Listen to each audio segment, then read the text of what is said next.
MBBS डॉक्टरांच्या ID मध्ये पाठवल्या गेल्या। त्या ठिकाणी अतिशय ट्रान्सपरंट पद्धतीनं त्या भरत्या झाल्या।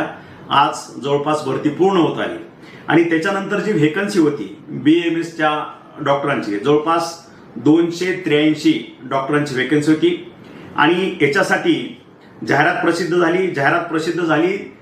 त्याच्यानंतर जवळपास 22,000 अर्ज आले होते आणि म्हणून हे 22,000 अर्ज याची एक्झाम कंडक्ट करण्यासाठी आम्ही IBPS की जे RBIच्या भरती प्रक्रियेच्या एक्झाम ते कंडक्ट करतात त्या एजन्सीला दिल्या आणि मला सांगायला आनंद वाटतोय की आज 283 डॉक्टरांची मेरिट लिस्ट, त्यांचं सिलेक्शन आणि त्यांच्या डायरेक्ट ऑर्डर त्यांच्या ID मध्ये आम्ही पाठवले गेलेले आहेत।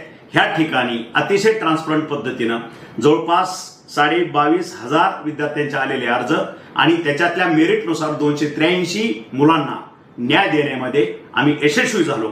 त्याबद्दल मी माझ्या खात्यातील सर्व यंत्रणा, माझ्या खात्यातील सर्व